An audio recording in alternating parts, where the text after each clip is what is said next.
Assalamu alaikum students, this is me Ms. Fozia Khan, your zoology teacher, and today we are going to start our lecture number 2 of chapter number 5, that is growth and development. Last class में हमने ये chapter start last class में हमने कुछ topic जो है इस chapter के डिस्कस कर लिए थे। फर्स्ट जो टॉपिक था हमारा कि डेवलपमेंट इन एनिमल जो है हमने कर लिया है, और उसमें हमने जो है प्रोसेस ऑफ डेवलपमेंट को डिस्कस किया था कि कौन कौन से प्रोसेस है डेवलपमेंट के, कौन कौन से स्टेजेस हैं, कौन कौन से स्टेजेस से गुजर के जो है डेवलपमेंट कंप्लीट होती है। आज जो हम टॉपिक स्टार्ट करेंगे वो है डेवलपमेंट ऑफ चिक। ये इम्पॉर्टेंट टॉपिक है, आपके पास ये लॉन्ग क्वेश्चन में आता है, ठीक है ना, कि कैसे जो है चिक में डेवलपमेंट होती है। तो ये आपके पास लॉन्ग क्वेश्चन जो है पेपर में जो है एग्जाम में आपके पास आता है, ठीक है ना। तो आज हम स्टार्ट करेंगे डेवलपमेंट ऑफ चिक, कि कैसे जो है चिक में डेवलपमेंट होती है, कौन कौन से स्टेजेस से गुजर कर जो है एक कंप्लीट चिक बनता है, ठीक है ना। एक सिंगल सेल जायगोट से एक मल्टी सेलर ऑर्गेनिज्म कैसे जो है कंप्लीटली जो है फॉर्म होता है, तो तमाम चीज़ें हम इस टॉपिक में डिस्कस करेंगे। अच्छा, in order to understand the pattern of development in vertebrates we shall take chick as a model, ठीक है ना। वर्टिब्रेट्स में कैसे डेवलपमेंट होती है, तो यहाँ इस बात को समझने के लिए जो है चिक को एज अ मॉडल हम ले रहे हैं, क्योंकि चिक भी वर्टिब्रेट है, तो हम तमाम वर्टिब्रेट में कैसे डेवलपमेंट होती है इससे जो है हम चिक के डेवलपमेंट को स्टडी करेंगे, तो इससे हमें और वर्टिब्रेट्स का भी जो है अंदाजा हो जाए कि उनमें कैसे डेवलपमेंट होती है, ठीक है ना। इस चिक को क्यों ले रहे हैं, क्योंकि जो डेवलपमेंट पैटर्न है तमाम वर्टिब्रेट में जो है ऑलमोस्ट सेम है, ठीक है ना। तो तमाम स्टेजेस जो है सेम होते हैं, तो इसलिए हम चिक को एज अ मॉडल जो है ले रहे हैं। तो सबसे पहले जो है हम एग के बारे में स्टडी करेंगे कि जो हैन है उसका एग है वो कैसा होता है, फिर कौन कौन सी चीज़ें होती हैं। तो the egg of the hen is polylecithal type, ठीक है ना। हैन का एग कौन सा टाइप का होता है, पॉलीलेसिथल टाइप। ये कौन सी टाइप होती है, ये वो टाइप होती है कि इसमें जो यॉक का अमाउंट होता है वो ज़्यादा क्वान्टिटीज की ज़्यादा होती है एज कम्पेयर टू दूसरे ऑर्गेनिज्म जो होते हैं, उनमें जो है यॉक का अमाउंट जो है कम होता है, लेकिन जो हैन है, ठीक है ना, उनके एग में क्या होता है कि यॉक का अमाउंट जो है ज़्यादा होता है, इसलिए जो है इसको पॉलीलेसिथल कहते हैं। ह्यूमन की अगर हम बात करें तो फीमेल जो है, फीमेल ह्यूमन, उनके एग में जो है यॉक जो है ना होने के बराबर होता है, बहुत ही कम क्वांटिटी में होता है, मीन्स ना होने के बराबर में होता है, तो उसको कहते हैं एलेसिथल,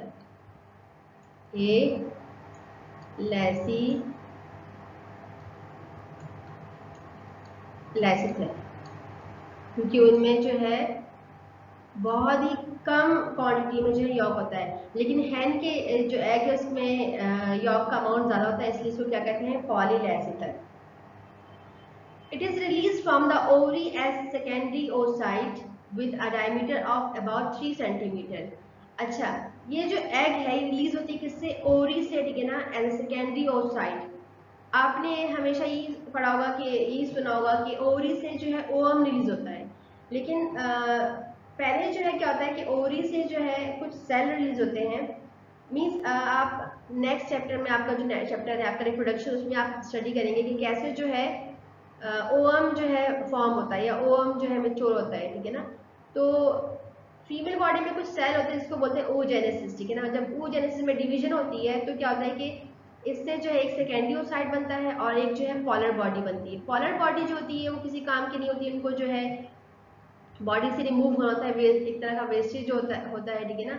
फिर उस साइड से क्या होता है कि दोबारा से इसमें डिवीजन होगी, इसमें से जो है एक पॉलर बॉडी बनेगी और एक ओवम बनेगा, ठीक है ना। और जो पॉलर बॉडी है इससे भी डिवीजन होगी, इससे 2 पॉलर बॉडी बनेगी। ये 3 पॉलर बॉडी जो है ये तो डिस्कार्ड हो जाएंगे, ठीक है ना, किसी काम के नहीं, लेकिन जो ओवम है ये मैच्योर हो गया है, ठीक है ना। तो ये यहाँ पे यही बात हो रही है कि ओवरी से जो है डायरेक्टली ओवम रिलीज नहीं होता, पहले क्या होता है, पहले सेकेंडरी oocyte रिलीज होता है, उससे फिर जाके ओवम बनता है, ठीक है ना। तो ये बात यहाँ पे डिस्कस हो रही है। और तो ये जो है रिलीज होता है ओवरी से as secondary oocyte with diameter of 3 centimetre इसका डायमीटर होता है। The protoplasm is restricted to a very small area called blastodisc or germinal disc towards the animal pole. अच्छा, क्या होता है कि जैसे ये एग है, ठीक है ना, एग में क्या होता है कि इसका एक जो ऊपर का पोर्शन होता है, जैसे यॉक है, ठीक है ना, इसमें अंदर यॉक है, इसमें यहाँ पे ऊपर एक पोर्शन होता है, इसको बोलते हैं एनुअल टुवर्ड एनिमल पोल, ये एनिमल पोल है, ठीक है ना। और जो इसको प्रोटोप्लाज्म, इसमें यहाँ पे सिर्फ डिवीजन होती है, जितनी भी सेल डिवीजन होगी, जितना भी काम होगा वो सिर्फ यहाँ पे डेवलपमेंट होगी। जो बाकी मटेरियल है वो क्या है, वो सिर्फ नरिशमेंट के काम आएगा और जो सपोर्ट के काम आएगा। इस एरिया में सिर्फ डिवीजन होगी, तो इस एरिया को ब्लास्टर डिस्क कहते हैं या जर्मिनल डिस्क कहते हैं, और ये एनिमल पोल जो रीजन है क्या है, animal pole. Structure of egg देखते हैं हम, ठीक है ना। ये एक एग है, जिसे हमने पहले ही बात की कि हैन का जो एग है वो पॉलीलेसिकल होता है, मींस इसमें यॉक का अमाउंट जो है ज्यादा होता है। तो ये इसमें यॉक का अमाउंट ज्यादा है। यॉक क्या, ये यॉक है, यॉक में आपको ये पोर्शन नजर आ रहा होगा, ये जो रेड सा पोर्शन है, ये पोर्शन, ये क्या है, ये जर्मिनल डिस्क या ब्लास्टो डिस्क को बोलते हैं, ठीक है ना। ये ब्लास्टो डिस्क या डिवीजन, जितनी भी डिवीजन होगी वो यहीं पे होगी, इसके अलावा जो है कहीं भी डिवीजन नहीं होगी, यहीं पे डेवलपमेंट होगी, यहीं पे जो है एनिमल जो बन रहा है, जो ऑर्गेनिज्म बन रहा है वो यही बन रहा है, इसको इसलिए इसको एनिमल पोल कहा जा रहा है। जो बाकी जो यॉक है ये क्या है, इसका सिर्फ नरिशमेंट में हेल्प करेगा और सपोर्ट में हेल्प करेगा। अच्छा, ये वाइट सा जो एरिया है, ये एरिया, ये क्या है, ये एल्ब्यूमन है, ठीक है, थिक एल्ब्यूमन, जिसको हम सफेदी भी कहते हैं, अंडे की सफेदी कहते हैं, और ये जो यॉक है क्या है, अंडे की जर्दी, ठीक है ना। इसके अलावा जो है ये यॉक हो गया, ये एल्ब्यूमन हो गया, और यहाँ पे दो तरह का, यहाँ पे एक साइड पर थिक एल्ब्यूमन होता है, एक थिन एल्ब्यूमन होता है, ठीक है ना। अच्छा, इसके अलावा जो है आपको यहाँ पे कुछ इस तरह का स्ट्रक्चर नजर आ रहा है, ठीक है ना। ये स्ट्रक्चर क्या है, ये स्ट्रक्चर जो है ये जो यॉक है, जब ये इसकी डायरेक्शन जब ये मूव होता है यहाँ पे, तो ये जो है बनता है, इसको बोलते हैं चलाहा, चलाजा। चलाजा का फंक्शन क्या है कि इस यॉक को जो है सेंटर में रखना, ठीक है, इसको होल्ड करके सेंटर में रखना, चलाजा का जो है फंक्शन है। बेसिकली जो है ये यॉक जब मूव करता है तो ये चलाजा बनता है, ये स्ट्रक्चर बनता है, ठीक है ना। अच्छा, उसके अलावा जो है यहाँ पे क्या है कि ये एग शेल है, आउटर शेल जो है, ठीक है ना, क्यूटिकल है, ठीक है ना, ये जो है कैल्शियम कार्बोनेट से बना हुआ है, ठीक है ना। उसके अलावा जो अंदर एक जो है एक और शेल मेम्ब्रेन है, ठीक है ना, यहाँ पे अंदर जो एक और शेल मेम्ब्रेन है जो नजर आ रही है आपको। जब आप एग बॉयल एग आप जब उसको जो है छीलते हैं तो आपने देखा होगा पतली सी लेयर होती है, तो जो शेल है उसके अंदर भी एक लेयर होती है, तो इसको जो है शेल मेम्ब्रेन कहते हैं। और ऊपर जो है आउटर लेयर होती है जो कि एग का शेल है, जो क्यूटिकल है, कैल्शियम कार्बोनेट से बना हुआ है। अच्छा, यॉक के ऊपर जो मेम्ब्रेन है, यॉक के ऊपर मेम्ब्रेन क्या है, इसे बोलते हैं विटालाइन मेम्ब्रेन कहते हैं। अच्छा, ये यॉक, ये तो अल्ब्यूमन है, यहाँ पे जो है एक मेम्ब्रेन ये है और एक मेम्ब्रेन ये है, दो मेम्ब्रेन है, तो इसके बीच में यहाँ पे एयर सेल है। एयर सेल मीन्स यहाँ से जो है गैसेस एक्सचेंज होते हैं, तो ये जो है एग का स्ट्रक्चर है। Fertilisation, it is the process of fusion of sperm with the ovum to form a single diploid cell, ठीक है ना, the zygote। हम पहले भी डिस्कस कर चुके हैं कि जब sperm male gamete sperm fuse होते हैं फीमेल गैमेट ओवम के साथ, तो क्या होता है, एक सिंगल सेल जाइगोट फॉर्म होता है जो कि सिंगल सेल होता है। इसको हम डिप्लॉइड सेल कहते हैं। डिप्लॉइड सेल क्यों कहते हैं, because it have two set of chromosome, ठीक है ना, half number of chromosome male से आते हैं और half number of chromosome female से आते हैं। तो इसके पास जो मेल गैमेट है वो हैप्लॉइड सेल है, जो फीमेल गैमेट है वो भी हैप्लॉइड सेल है, और जाइगोट जो फॉर्म होगी इनके पास इक्वल नंबर ऑफ क्रोमोसोम आएंगे मेल से और फीमेल से, 46 क्रोमोसोम होंगे, तो इसलिए इसको क्या कहेंगे कि ये डिप्लॉइड सेल है। तो जो प्रोसेस फर्टिलाइजेशन का ये क्या होता है कि स्पर्म और ओवम जो है फ्यूज होते हैं और फॉर्म करते हैं एक सिंगल डिप्लॉइड सेल, जिसको हम जाइगोट का नाम दे रहे हैं, और इस प्रोसेस को हम क्या कह रहे हैं, फर्टिलाइजेशन। ये देखिए एग है, इसमें 23 क्रोमोसोम है, और ये जो है स्पर्म है मेल गैमेट्स में भी 23 क्रोमोसोम है, ये आपस में फ्यूज होंगे तो इनका न्यूक्लियस आपस में जो है फ्यूज होगा, और 23 क्रोमोसोम यहाँ से आएंगे, 23 क्रोमोसोम यहाँ आएंगे, तो इनके पास 43 क्रोमोसोम आ जाएंगे, तो ये डिप्लॉइड सेल बन जाएगा। In hens, the fertilization is internal, that is, it occurs inside the terminal part of the oviduct. अच्छा, जो हैन है लेकिन इनमें फर्टिलाइजेशन इंटरनल होती है, कुछ ऑर्गेनिज्म होते हैं उनमें उनमें क्या होती है फर्टिलाइजेशन जो है एक्सटर्नल होती है। इंटरनल मींस बॉडी के अंदर फर्टिलाइजेशन होना। जैसे ह्यूमन की अगर हम बात करें तो ह्यूमन में भी फर्टिलाइजेशन इंटरनल होती है, बर्ड्स में भी इंटरनल होती है। और जो है लेकिन जैसे एम्फीबियंस है या फिश है तो उनमें क्या होती है, उनमें एक्सटर्नल फर्टिलाइजेशन होती है। रेप्टाइल में भी इंटरनल होती है। तो एम्फीबियंस और फिश में जो है एक्सटर्नल होती है, मींस बॉडी के बाहर फर्टिलाइजेशन होती है। तो ऐसे ऑर्गेनिज्म के लिए जो कि बॉडी से बाहर फर्टिलाइजेशन हो तो उनके लिए वाटर का मीडियम वाटर होना ज़रूरी होता है, मतलब क्योंकि उनके सॉफ्ट वो जो है इतना होता है कि वैसे तो पानी के बगैर जो है वो फिर डैमेज हो जाते हैं, तो उनके लिए वाटर का मीडियम होना ज़रूरी है। तो हैन में क्या है, इंटरनल फर्टिलाइजेशन होती है और ये कहाँ होती है, ओविडक्ट। ओविडक्ट का टर्मिनल पार्ट में जो है फर्टिलाइजेशन होती है। Okay, secondary oocyte during fertilization undergoes second maturation division to become a mature ovum। जैसे हमने पहले डिस्कस किया था कि oogenesis सेल जो है फीमेल के, उससे जो है सेकेंडरी oocyte बनते हैं और क्या बनते हैं, उससे फॉरवर्ड बॉडी बनती है। फिर उसके बाद उसमें अच्छा ये फर्स्ट जो है डिवीजन हुई। फिर सेकेंड डिवीजन जो होती है उसमें क्या होता है कि इसमें सेकेंडरी साइड से जो है पोलर बॉडी बनती है एक, और एक जो है ओवम बनता है, मेच्योर ओवम बनता है, ठीक है ना।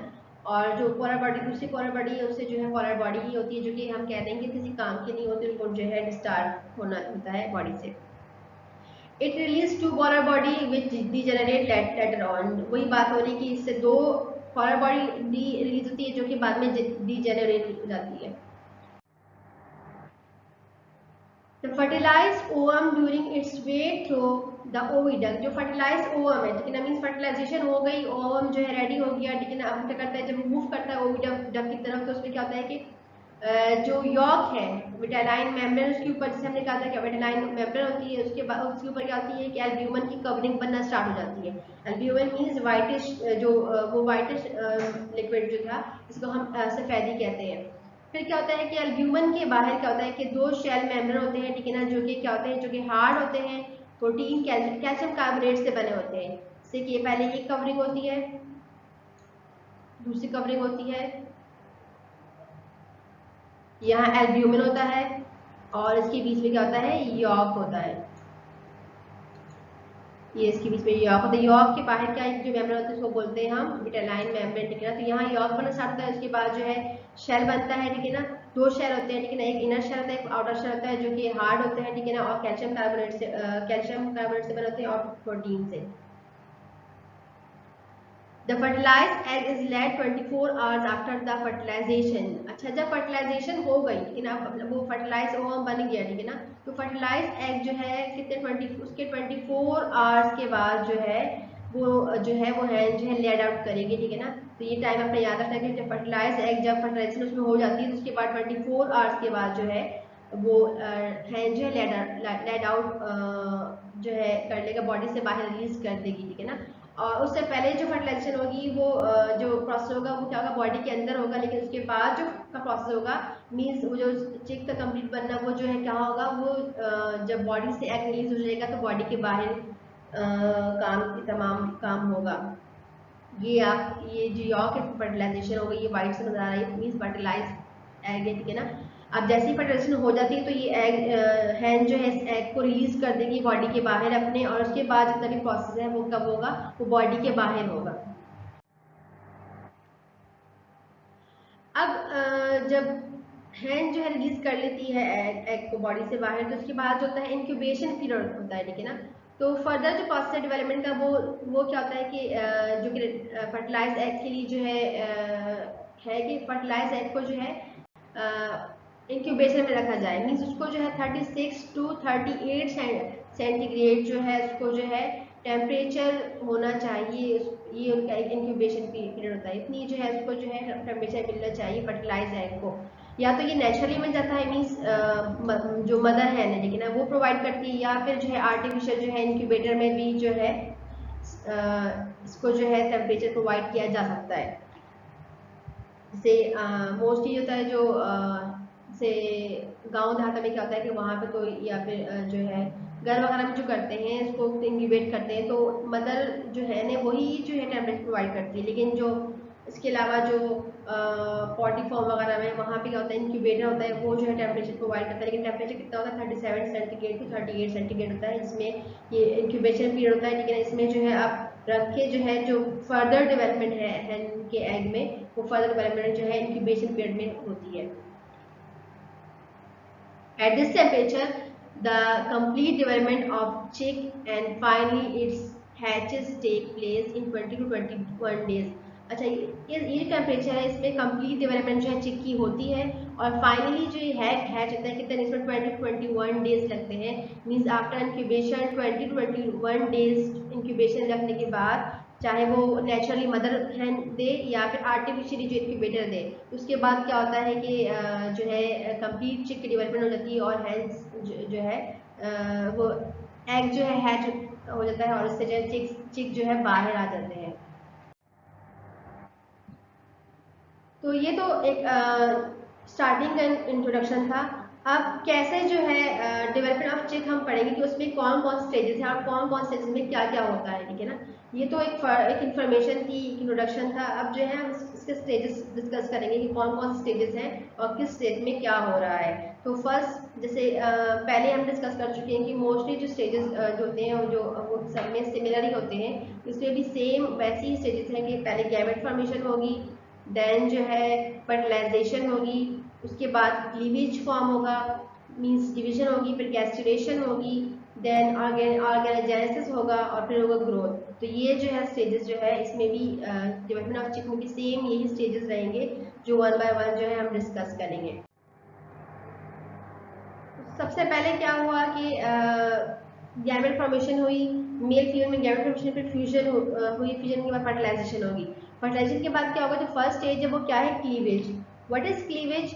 क्लीवेज जो है the repeated mitotic division which occurs in the blastodisc is known as cleavage. अच्छा, क्या होता है कि डिवीजन होती है, सेल डिवाइड होते हैं, सेल में डिवीजन स्टार्ट हो जाती है, और ये जो है कहाँ होती है, जिसे हमने पहले बात की कि ब्लास्टोडिस्ट में या जर्मिनल डिस्ट को हम कह रहे हैं, वहाँ पे होती है, इस पार्ट में होती है, ठीक है ना। यहाँ पे डिवीजन स्टार्ट हो जाती है, ठीक है ना। इसको हम कहते हैं क्लीवेज। मीन्स जब एक सिंगल सेल जायगोट था, अब वो जो है उसमें डिवीजन होगी, उससे एक सेल से 2 सेल बनेंगे, फिर 4 बनेंगे, फिर 6 सेल बनेंगे। तो ये जो सेल डिवीजन हो रही है, इसको इस प्रोसेस को बोलते हैं हम क्लीवेज। और ये कहाँ पे हो रहा है, ये ब्लास्टोडिस्ट में हो रहा है, ठीक है, जर्मिनल डिस्ट में हो रहा है, ठीक है ना। Cleavage in bird is restricted to the blastodist lying on the top of the yolk toward the animal core of the zygote, ठीक है ना। जो बर्ड्स में जो क्लीवेज होता है, ठीक है ना, जो क्लीवेज फॉर्मेशन होती है वो क्या होती है, सिर्फ ब्लास्टोडिस्ट में होती है, और जो है जो कि यॉक के टॉप पोर्शन होता है एनिमल कोर की तरफ, उसको जायगोट का नाम देते हैं, जायगोट में, ठीक है ना। मीन्स ये जो है यॉर्क है, इसके ऊपर जो पोर्शन है उसमें जो है सिर्फ ब्लास्टोडिस्ट को बोलते हैं या जर्मिनल डिस्क बोलते हैं, सिर्फ यहीं पे जो है डिवीजन होती है, कहीं और डिवीजन नहीं होती। This type of cleavage is term as discoidal cleavage, ठीक है ना। इस टाइप के जो क्लीवेज है उसको डिस्कॉइडल क्लीवेज कहते हैं। क्यों? क्योंकि यहाँ पे सिर्फ ऊपर की पोर्शन में डिवीजन हो रही है, कोई और चीज डिवाइड नहीं हो रही, ठीक है ना। It does not divide the yolk of the ovum. Means ये जो ओवम का जो रिमेनिंग यॉक है उसको डिवाइड नहीं कर रहा, सिर्फ ऊपर एक छोटा सा पोर्शन है, सिर्फ वहीं पे डिवीजन हो रही है। ऐसी डिवीजन जो होती है उसको बोलते हैं डिस्कॉइडल क्लीवेज। क्या होता है कि एक सिंगल सेल जायगोट था, उससे जो है ये जायगोट है, उससे फिर क्या हुआ कि जब फर्स्ट क्लीवेज हुई तो उसमें 2 सेल बने, फिर उसमें सेकंड क्लीवेज होगी तो 4 सेल बनेंगे, फिर थर्ड क्लीवेज में मींस 8 सेल बने, फिर 16 बनेंगे। ऐसे जो है सेल जो है डिवाइड होते रहेंगे। इस जो स्टेज उसको बोलते हैं cleavage. Fishes, reptiles and birds की क्लीवेज को जो है मीरोब्लास्टिक टाइप और इनकम्प्लीट कहते हैं। क्यों कहते हैं? क्योंकि जैसे हमने पहले डिस्कस कर लिया कि एग के जो यॉक है इनके सिर्फ ऊपर जो एक पोर्शन होता है जिसको हम जर्मिनल डिस्क कह रहे हैं या फिर ब्लास्टोडिस्क कह रहे हैं, सिर्फ वहीं पे डिवीजन होती है। उसके अलावा जो है कंप्लीट एग डिवाइड नहीं होता, इसकी वजह से इसको मीरोब्लास्टी भी कहते हैं और इनकम्प्लीट भी कहते हैं और डिस्कॉइडल क्लीवेज भी कहते हैं, क्योंकि सिर्फ जर्मिनल डिस्क में डिवीजन हो रही, कंप्लीट एग जो है कंप्लीट यॉक जो है डिवाइड नहीं हो रहा। जो फर्स्ट टू क्लीवेज है वो क्या होती है, वो वर्टिकल प्लेन में होगी, ठीक है, वर्टिकल साइड में होगी, जिसकी जायगोट है ये सिंगल सेल था। इसके बाद जब ये 2 में डिवाइड होगा, 4 में डिवाइड होगा, तो मीन्स ये वर्टिकली जो है वर्टिकल यूज इस प्लेन में जो है इसकी डिवीजन होगी। फिर उसके बाद जो थर्ड क्लीवेज है, ठीक है ना, उसमें क्या होगा कि हॉरिजेंटल इस टाइप का जो है से डिवीजन होगी, स्टार्ट हो जाएगी, जिसके रिजल्ट में क्या होगा 8 ब्लास्टोमियर्स फॉर्म होंगे। ब्लास्टोमियर्स क्या है, जो सेल डिवाइड हो रहे हैं, डिवीजन हो सेल बन रहे हैं, इसको बोल रहे हैं ब्लास्टोमियर्स। जैसे ये सेल है यहाँ पे 2 सेल या 4 है, फिर 8 होता है, 16 होता है, ये सारे सेल जो क्या है, ये इसको ब्लास्टोमियर्स कहते हैं। तो उसके बाद जो बाकी जो क्लीवेज है उसमें क्या होगा, इरेगुलर जो है डिवीजन होगी, ठीक है ना। तो ये जो डिवीजन के बाद जो सेल बन रहे हैं इसको हम ब्लास्टोमियर कह रहे हैं, ठीक है ना। लेकिन तमाम चीज़ें कहाँ पे होंगी, जर्मिनल डिस्क में होंगी, ठीक है ना। अच्छा, ये जो है सेल जिसे हमने बात की कि इसको ब्लास्टोमियर कहते हैं, और कंप्लीट जो सेल है जो क्या बोलते हैं उसको ब्लास्टोडर्म कर रहे हैं, जो कहेंगे जो लेयर बन रही है सेल की उसको ब्लास्टोडर्म कहेंगे, ठीक है ना। This outcome of cleavage is called cytoplasmic localization, helps seal development fate of each, ठीक है ना, cells। अच्छा, ये जो डिवीजन हो रही है, ठीक है ना, यहाँ पे जो डिवीजन कहाँ हो रही है, साइटोप्लाज्मिक में हो रही है एक तरह की, ठीक है ना। तो उसको क्या कह रहे हैं, साइटोप्लाज्मिक लोकलाइजेशन कह रहे हैं, ठीक है ना। ये आगे हम डिस्कस करेंगे, जब फर्दर हम डेवलपमेंट में जाएंगे तो हम डिस्कस करेंगे कि इसको क्यों कह रहे हैं। नेक्स्ट स्टेज जो है वो क्या है, मॉर्गुला। क्लीवेज के बाद जो है नेक्स्ट स्टेज होगा मॉर्गुला होगा, ठीक है ना। पहले जैसे कि जाइगोट फॉर्म सिंगल सेल था, फिर उसके बाद जो है डिवीजन स्टार्ट हो गई, डिवीजन स्टार्ट होने के बाद जो है पहले 2 सेल में डिवाइड हुआ, फिर 4 में, फिर जो है 8 में, फिर 16 में, ऐसे करते करते जो है क्या हो जाएगा कि एक बहुत सारे सेल की बॉल बन जाएगी, ठीक है ना। अच्छा, जो डिवीजन और उसको हम क्लीवेज कहते हैं। अब as result of cleavage the embryo become a rounded mass of closely packed blastomere which is assembled to a mulberry and therefore is called morula। अच्छा, जब क्लीवेज हो रही है, डिवीजन हो रही है, उसके बाद क्या जो एम्ब्रियो क्या है, मीन जब उसमें डिवीजन स्टार्ट हो गई तो वो क्या है, वो जाइगोट में वो क्या है, एम्ब्रियो बन गया। इसके ऊपर जो राउंडेड सा मास जो है बनना स्टार्ट हो जाएगा, ठीक है ना। मीन्स ये जो सेल है बहुत सारे सेल बनना स्टार्ट हो जाएंगे, उस सेल को हम क्या कहते हैं, इसको हम बोले ब्लास्टोमियर। जब कंप्लीट बन जाएंगे उसको हम ब्लास्टोडर्म जो है का नाम देंगे। तो ये बिल्कुल ऐसे ही होगा, इससे फ्रूट होता है, मलबरी फ्रूट होता है ना, आपने देखा होगा, उसकी तरह जो है इसके शेप होगी। या फिर आप चॉकलेट जो होती है, कैडबरी चॉकलेट जो बबली है, उसकी तरह जो इसकी शेप होगी, बॉल होगी, बॉल से बहुत सारे सेल लगे हुए, बहुत सारे बबल लगे हुए, तो ये सेम ऐसा ही होगा। तो इस स्टेज को क्या नाम दे रहे हैं, इसको नाम दे रहे हैं morula. It is very short live stage, ये बहुत ज़्यादा शॉर्ट टाइम के लिए होगा, इसके बाद फॉरन से ही नेक्स्ट स्टेज जो है स्टार्ट हो जाएगा।